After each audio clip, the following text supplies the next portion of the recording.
This is our very last section. It's singular value decomposition, or SVD. And before I get into what this is, I'd like to put it in light with some other decompositions we have seen this semester.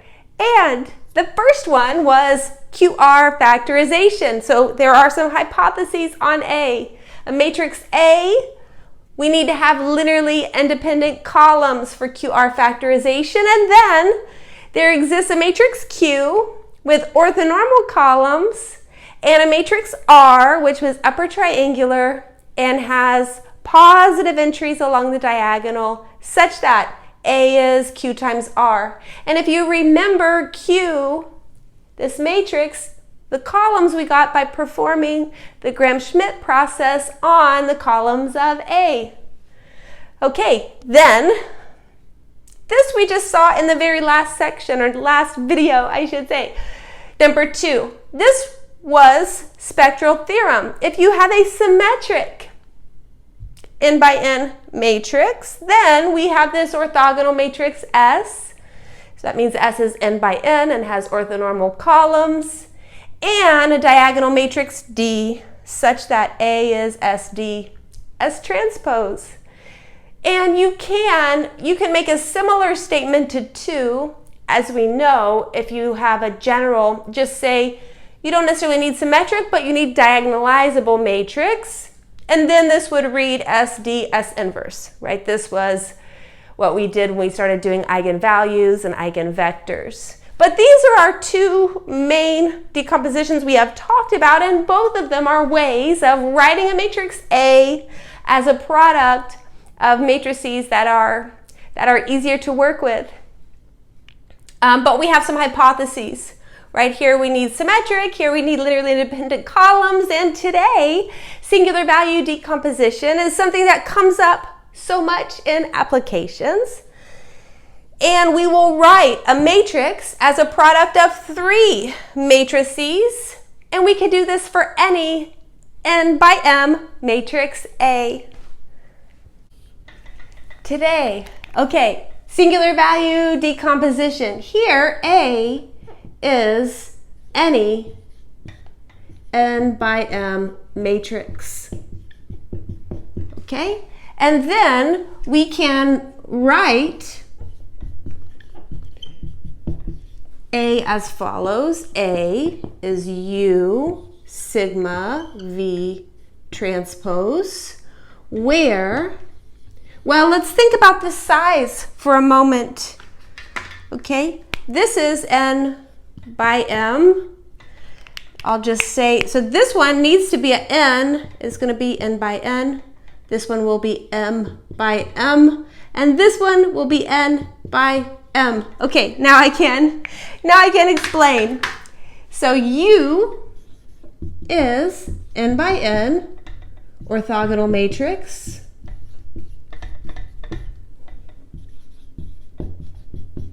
Okay, and then V is m by m orthogonal matrix.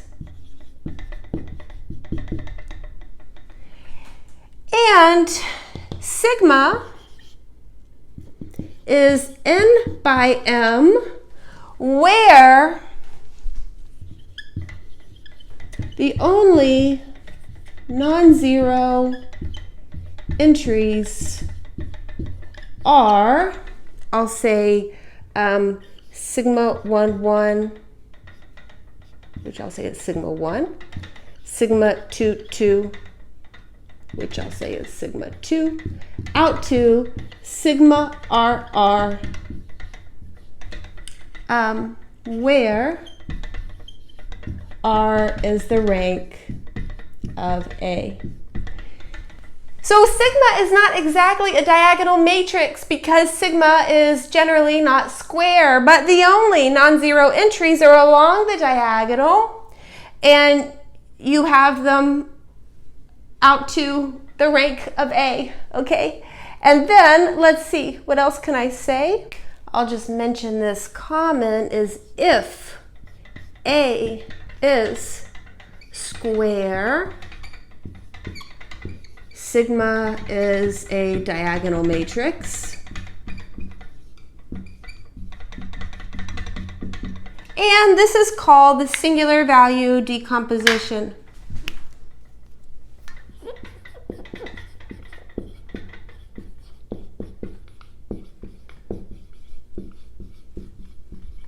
Now, there's a lot to discuss here. How do we find sigma? How do we find V? How do we find U? Right, that's the whole purpose of today. But this is the decomposition we are going for. This is an orthogonal matrix. This is an orthogonal matrix. And this is, well, you can think of it as being a diagonal, except it's not necessarily a square matrix. Well, this is what we're going for. A is U, sigma, V transpose. And just as I said, how are we going to find U, sigma, and V? Okay. Well, we're going to have to get ourselves there. We're going to have to build some ideas to be able to answer this question. So first, for an n by m matrix A, let's consider the matrix A transpose A. Okay, now I'm going to say a few things about that. The first I will say is the following. A transpose A is symmetric. And, well, what size is it? It's m by m, right? Because A transpose will be m by n. This is n by m. Middle ones match. We get m by m. Okay, the size is definitely that, but why is it symmetric? We can check. I'll do it in green. If we take A transpose A, transpose, this is A transpose, and then A transpose, transpose, which is A transpose A. So in fact, just using properties of transposes, this matrix is symmetric. Okay, what does this mean? Well, by the spectral theorem, maybe I'll write this underneath here. So thus, by the spectral theorem,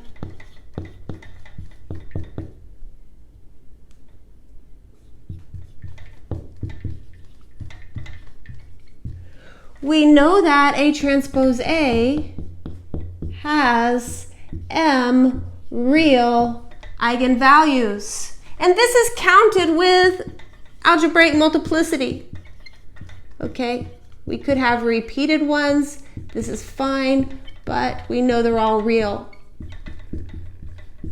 Now, I can say more, in fact, and this is my number B, letter B. I can say more. In fact, I'll say this. If lambda is an eigenvalue for A transpose A, then lambda is greater than or equal to 0. It's more than just being real. It's that it is non-negative. Now, okay, well, let's prove this.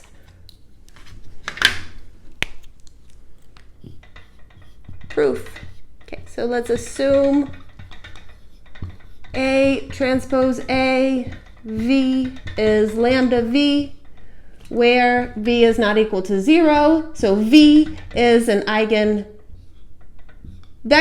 for eigenvalue lambda. Okay, well, if I take A transpose A, V, and I dot this with V,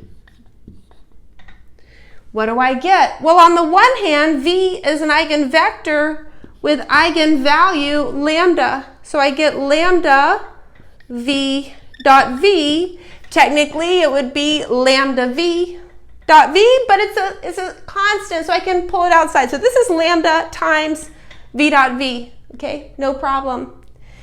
Now, I can also write this as follows. A transpose A, V transpose V. This is something we have used writing the dot product as a matrix product.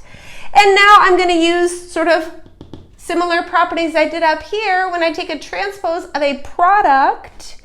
Well, here's what I'm going to do. I have some options, but I'll tell you what I will do. I'll underline in brown. I'm going to think about this as this times this, okay? So this would be equal to V transpose and then A transpose A transpose and then V, okay? A transpose A is symmetric, so this transpose is itself, that was in the first part, and so this becomes, maybe I'll move here, I have a big long equals, then I come here. Okay, this becomes V transpose A transpose A V, and now one more step, look here, I can use the same property again, that this is a V transpose a V, and then my final observation is this is a V dotted with a V.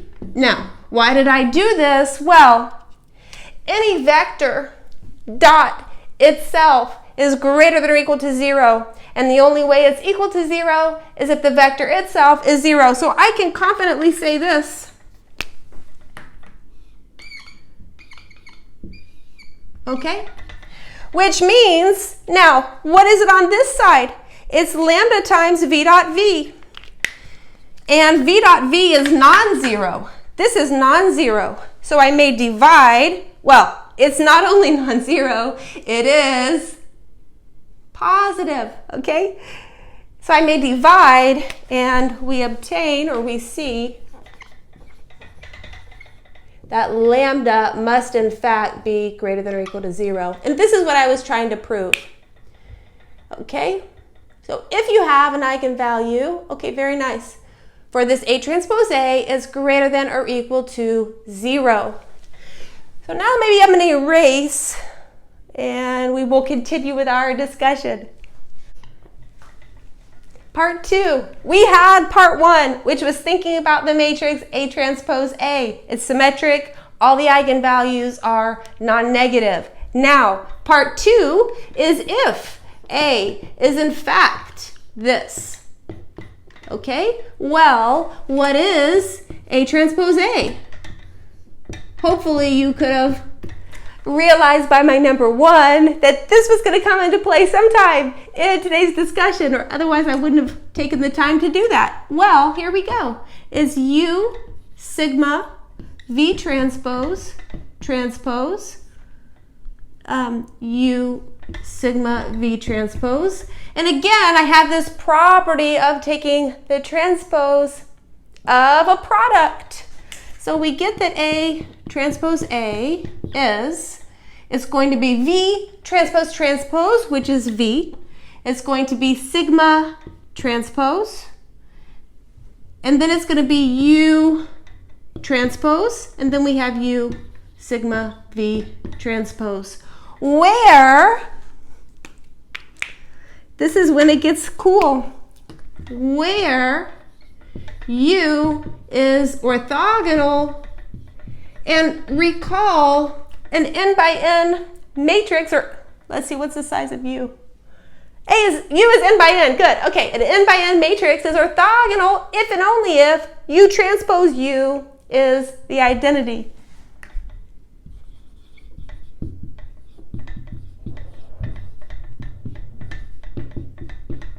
Okay? And so this equation here becomes, this is the identity, we get V and V transpose. Now look at what we have here. Orthogonal matrix. It's transpose. This thing, well, what is this? If you think about it, this sigma was n by m.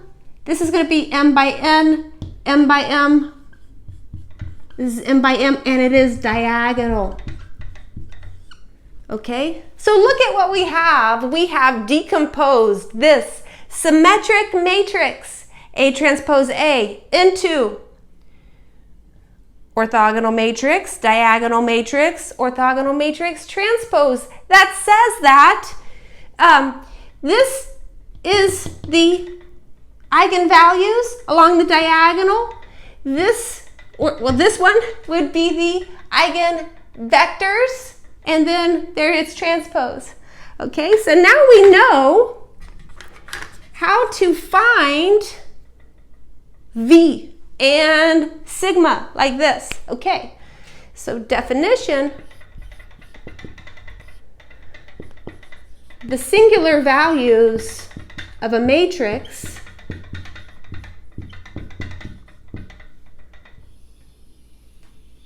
are the square roots of the eigenvalues for this matrix. Okay, now that's why I spent the time to justify why the eigenvalues for this matrix, A transpose A, were non-negative, because you need that to take the square root, right? And typically we will say, for example, sigma 1, this would be the square root lambda 1, sigma 2 is the square root lambda 2, out 2, well, it's going to be, it's m by m, lambda m, and it's very customary to write the singular values in decreasing order.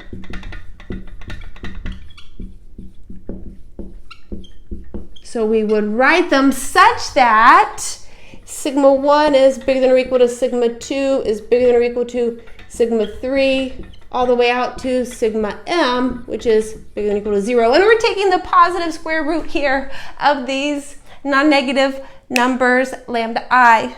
Okay, so these are the singular values, and these will what will be along this diagonal of sigma. Maybe I'll make that comment here. So note, this sigma matrix satisfies that the II position is this sigma I, okay? But one comment, and I think I can make it here at the bottom,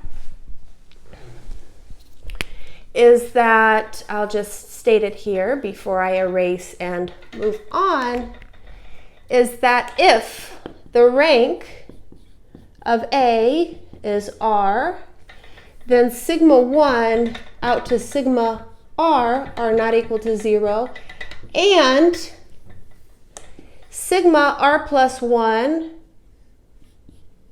sigma R plus 2 out to sigma M are all 0. Okay, that's something that I mentioned when I mentioned the singular value decomposition, is that we had just along the diagonal out to the rank of the matrix, we had non-zero things, and that was it. Okay, these are the singular values of a matrix that come up in this singular value decomposition. This is our first example, and what I'd like to do is talk about how are we going to find these matrices, and then we'll work the example. This matrix A is 2 by 2. We see it's not symmetric, but it doesn't need to be. Singular value decomposition works with any n by m matrix.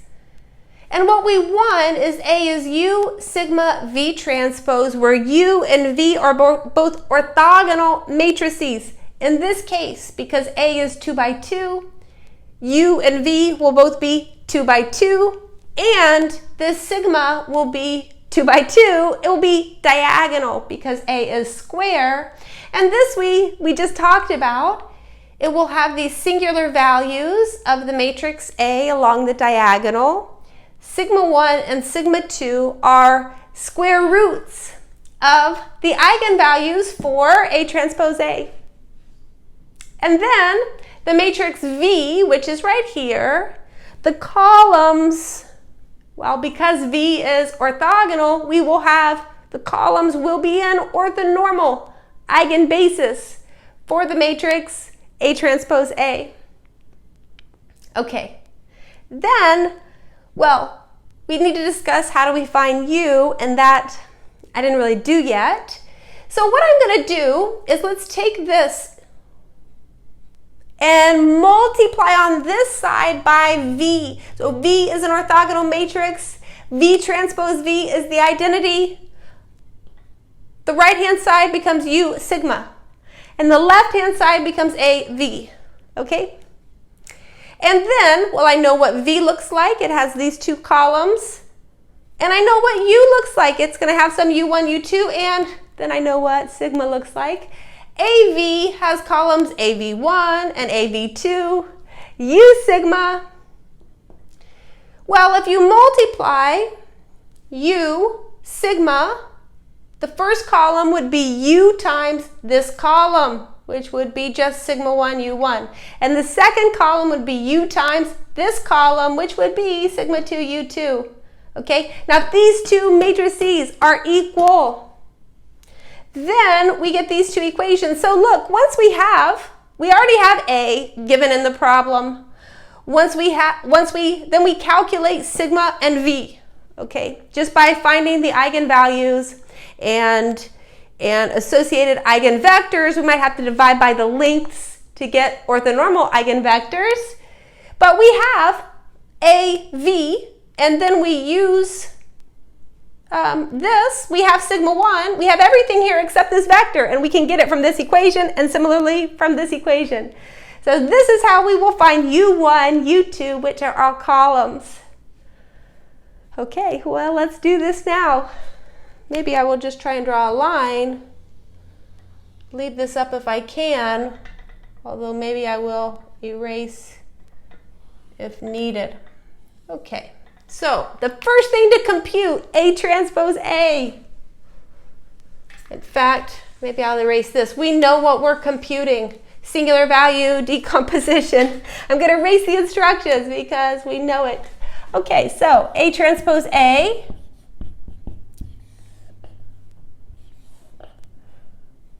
Three minus 4, 4, 3 times, we get 3 minus 4, 4, 3. This equals, we get 9 and 16. We get minus 12 and 12, minus 12 and 12, and 16 and 9. Okay, well this, you see, immediately, this is a diagonal matrix. I immediately know the eigenvalues, 25 and 25. And I know an orthonormal eigenbasis. I can just take 1, 0 and 0, 1. But let's write this down. So I can have sigma 1 and sigma 2. They're both the square root of 25, which is 5. Okay? So I know my matrix, sigma. Sigma is going to be this, okay? And then this V, as I mentioned, we can take these standard vectors as my orthonormal eigenbasis. Okay, this looks wonderful so far. Now, you see, the thing I left to compute is the U, and to do this, I need A times V. Well, A times V, V is the identity. This is just A, which is, I'll recopy, 3, 4 minus like this. And so we get, right, this is AV, and it's going to be equal to sigma 1 U1 plus, or sigma 1 U1, sigma 2 U2. So what do I get from this? Well, here is sigma 1, sigma 2. I get 5 U1 equals the first column, and then I get 5 U2 equals the second column. Okay, and now I just divide. I get U1 is 3 over 5, 4 over 5. U2 is minus 4 over 5, 3 over 5. These are the columns of my matrix U. And, well, we have everything here. Maybe now, let me just erase this how to find, and I will write everything for this specific problem because we have everything on the board. Okay, so sigma V, and then we have our U. The decomposition would be A equals U, which is 3/5, 4/5, minus 4/5, 3/5, and then sigma 5, 0, 0, 5, and then V transpose. Well, V is the identity. Transpose, it's still the identity, so we get this. So this is this decomposition here, our first example. Now let's do another one. Here's another example. This one is not a square. So let's write what we want here. We want A is U sigma V transpose. And let's write the sizes, because if you are not working with a square, you can make mistakes just by not writing down the sizes of the matrices you are looking for. So I'm going to begin this way.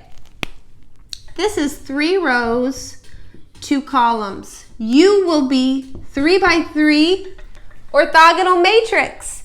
This has to be 2 by 2 orthogonal matrix. That means sigma, just to make this product defined, will be 3 by 2.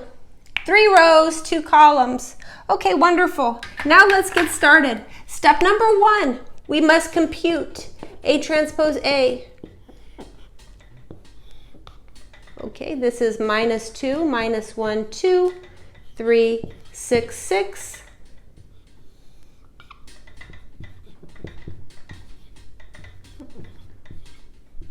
Well, let's think about the size. 2 by 3, 3 by 2. This will be 2 by 2.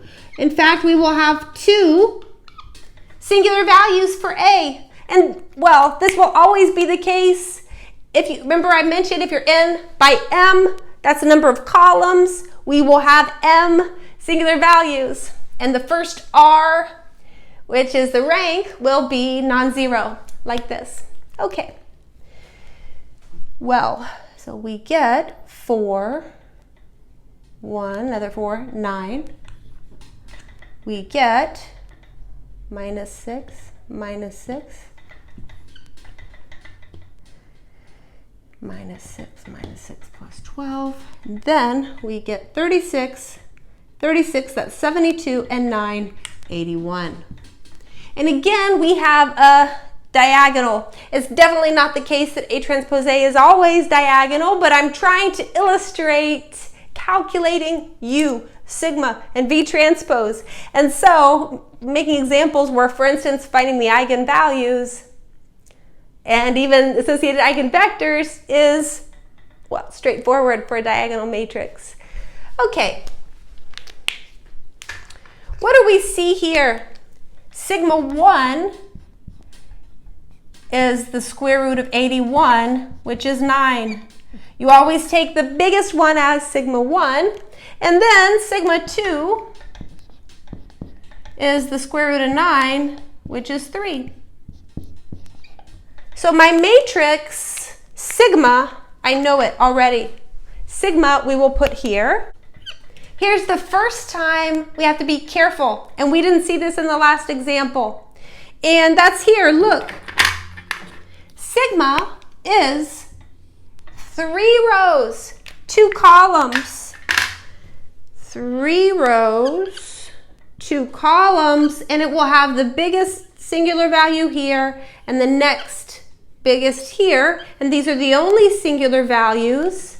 Then if you remember, this must be, okay, zeros, because the only non-zero entries in sigma are the the first R singular values where R is the rank of A, like this. And we have them here.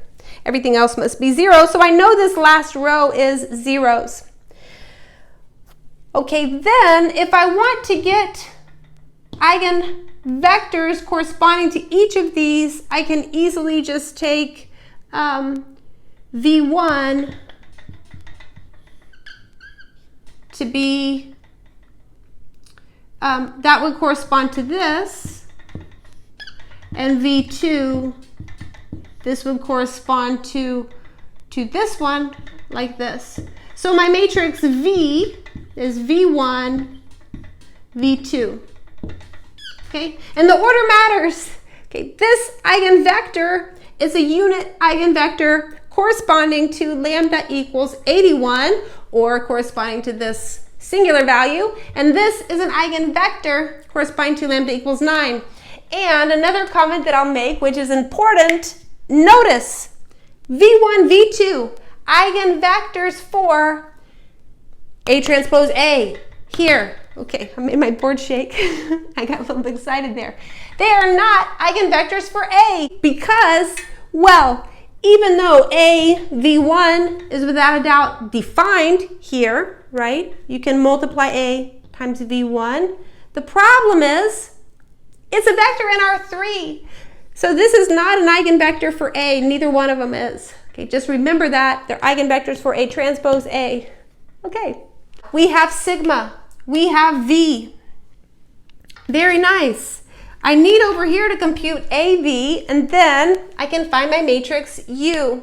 So maybe I will even rewrite this here. We'll do it in brown.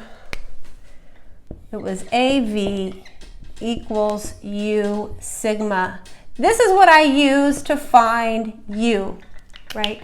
So if I multiply, and this is not very hard, with this A and this V, you'll notice this just interchanges the columns. Okay. So now I can find U1 and U2. Okay, so I know that sigma 1, 9, U1 will equal 3, 6, 6. This is that sigma 1 U1 is A, V1. And so U1 equals 1/3, 2/3, 2/3. And then I can use this 3U2 equals the second column of A times V, minus 2, minus 1, 2. And I get that U2 is minus 2 over 3, minus 1 over 3, and 2 over 3. In fact, first of all, U1 and U2 are a unit. Second of all, take their dot product, 0. So these two, U1, U2, are orthonormal vectors. Now, you might be thinking, uh-oh, because we don't have any more singular values to work with. Okay, so far, what do we know? We know U is, let's write what we have. It's going to be 1/3, 2/3, and 2/3. And minus 2/3, minus 1/3, and 2/3. But the problem is, and this is where I said, we really want to write the sizes when we start so that we don't make a mistake.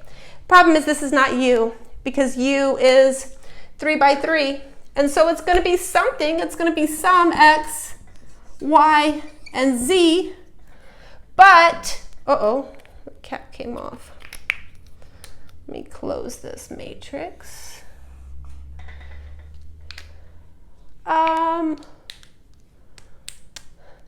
Well, there's no singular value of A that's going to help me find X, Y, Z, okay? And you might think, well, that's it. We're done. Can't figure it out.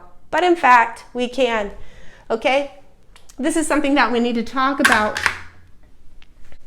Well, I have erased and I kept V, which I need, sigma, which I need, and U, which I don't quite have yet, right? Because we want U to have numbers, and right now it has X, Y, and Z.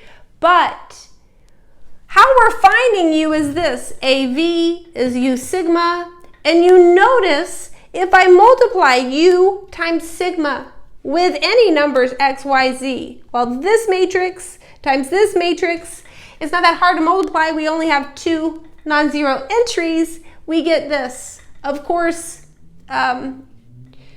we should know we get this just by multiplying A times V. But my point here is no matter what X, Y, Z is, we get that AV will be U sigma just because sigma has this row of zeros at the bottom. So this product will be equal to this no matter what X, Y, and Z are. Okay, so X, Y, Z, this vector does not come from the singular values. But what does it come from? Well, what do we know about U? What must be true about U? Orthogonal matrix, which means the column, so this column, and this column are orthonormal vectors. Okay, now let me erase this here. So how are we going to find X, Y, Z? So we can find U3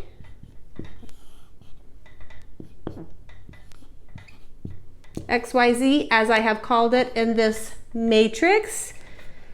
We want U3 to be unit vector in the orthogonal complement of W, where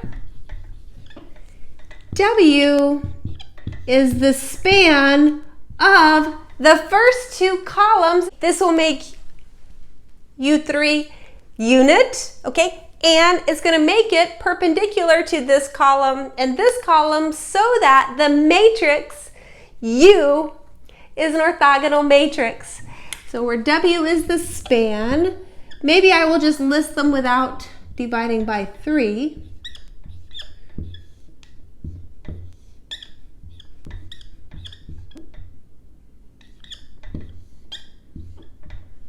And how do I find a unit vector in an orthogonal complement? Okay, well, we can, let's restate, find U3 unit in the kernel of this matrix, where we put these vectors as the rows. This is something we have practiced. Okay, so now let's perform some row operations to get this in reduced row echelon form. The first thing I will do is I will take 2 row 1, add it to row 2. Row 1 stays the same. Row 2 is now 0, 3, and 6. And maybe I will do 2 steps at once here. The first thing I will do is divide row 2 by 3.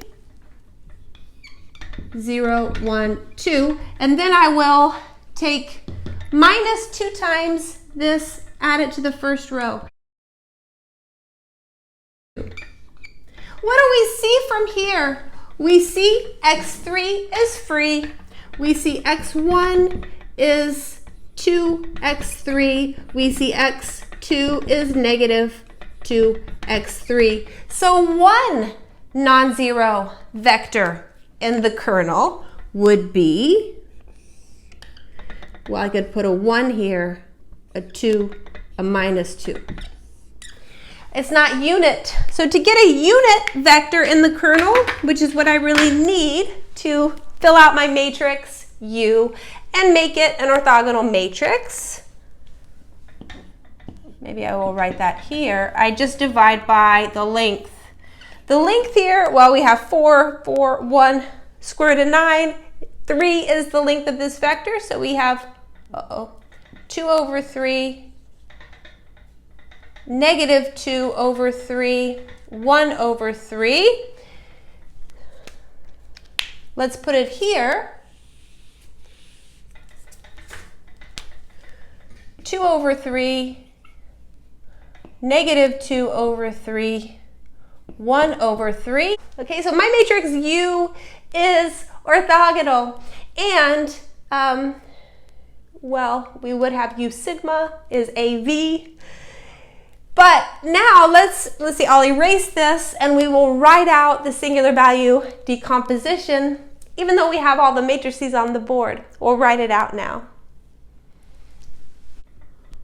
1/3, 2/3, 2/3, minus 2/3, minus 1/3, 2/3, 2/3, minus 2/3, and 1/3. And then sigma 9, 0, 0, 3, 0, 0. 3 by 3, 3 by 2, the product makes sense. And then, well, we take V transpose, but again, V transpose is V, so we get this. Okay, this is the singular value decomposition, and you can check if you want to multiply, you will get back A. Now, immediately, before I pause, before I erase anything, let's do another example. And believe me, I can fit it on the board. What if we want to find the singular value decomposition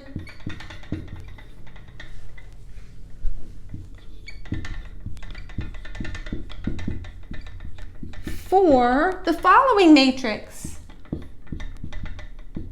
Oh, I won't call it A.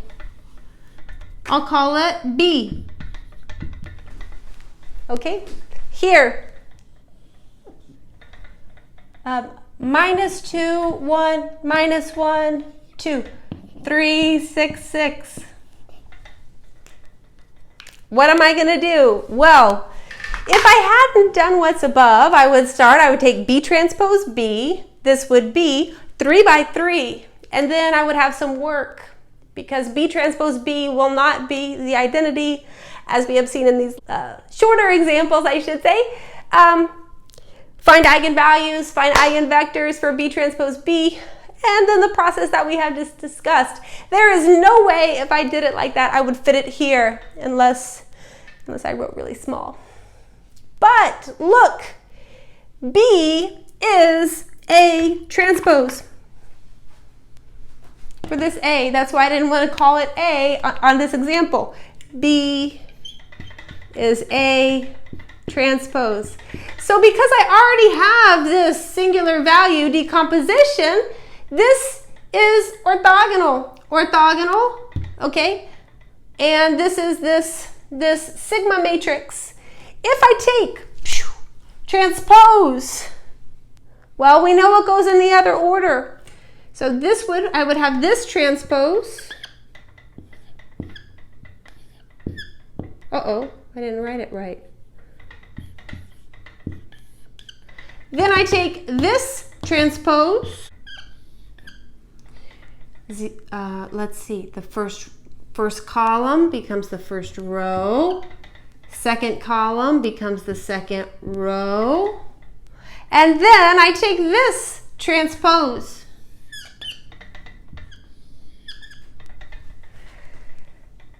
Well, the first row,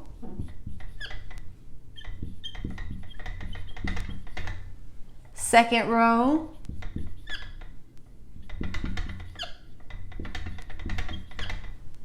third row,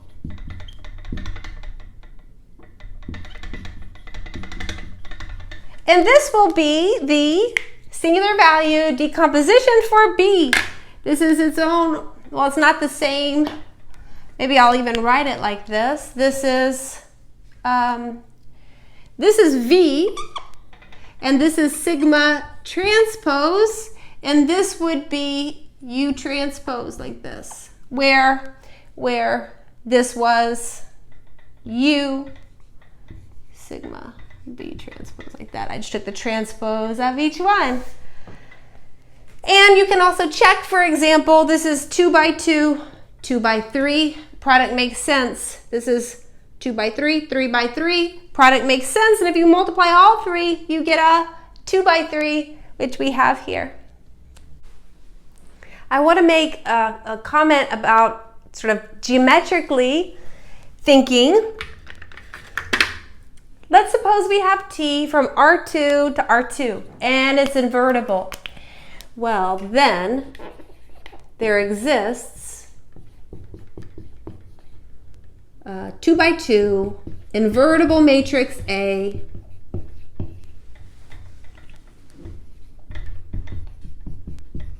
with T of X is A times X. Okay? Now, A has singular value decomposition that looks like A is U sigma V transpose. And let's write some things.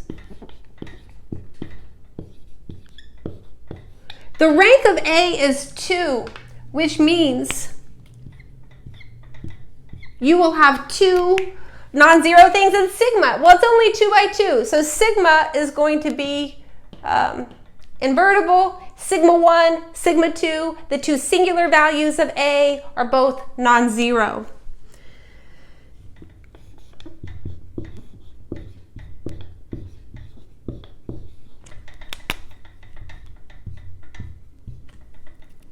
And I'll write that.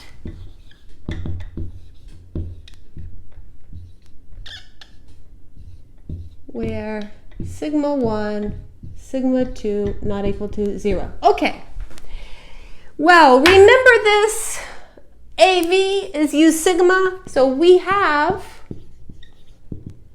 here this T of V1 is AV1, which is sigma 1 V1, U1, excuse me, and T of V2 is sigma 2 U2, where U1 and U2 are perpendicular.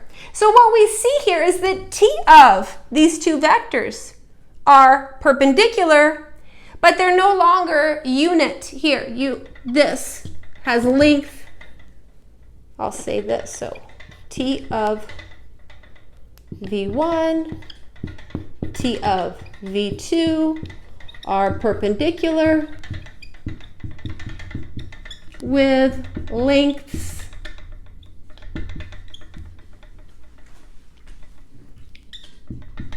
in sigma 2. Now what's happening geometrically? This is the cool thing that I will just mention. Okay, so here we are, R2. And here we are, R2. This is when I'm going to attempt to draw. Well, I'm thinking about this as the domain. Over here is the codomain. So I have some, okay, not necessarily the standard vectors. I have some vector here and some vector here. Perpendicular, this would be my supposed V1 and V2. These are unit vectors. And if I sort of look at what goes around here, this is the unit circle.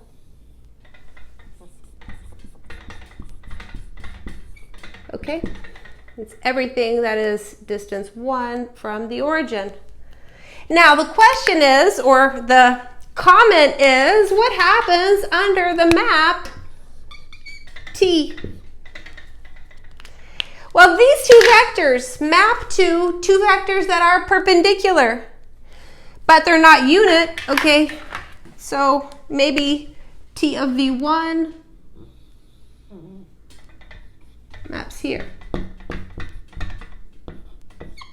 And now I need to be perpendicular. Okay, maybe T of V2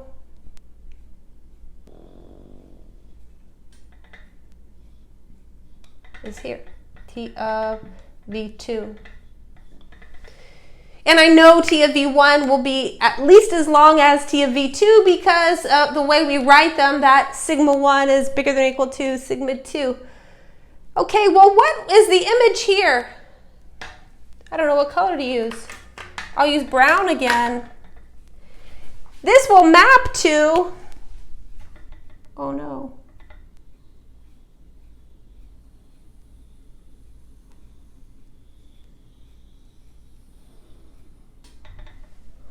Okay, don't think I did that very accurate. Supposed to be an ellipse. Here's where you can laugh at my artistic skills. Drawing it, actually, I will just say, drawing an ellipse at an angle is not easy. Okay, so this is an ellipse. So the image, this is my comment. This is my comment here. The image of the unit circle is an ellipse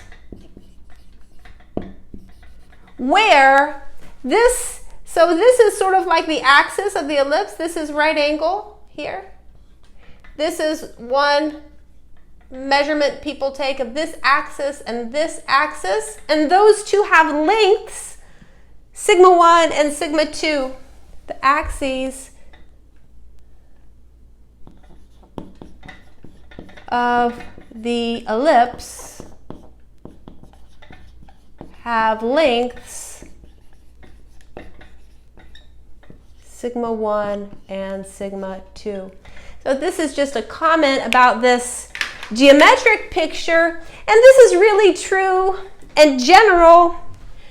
If you go from R, let's see, M to Rn, then you have these vectors V1 to Vm, and T of them will be, T of V1 to Vm will be all perpendicular in Rn, and they will have these lengths of the sigma i's.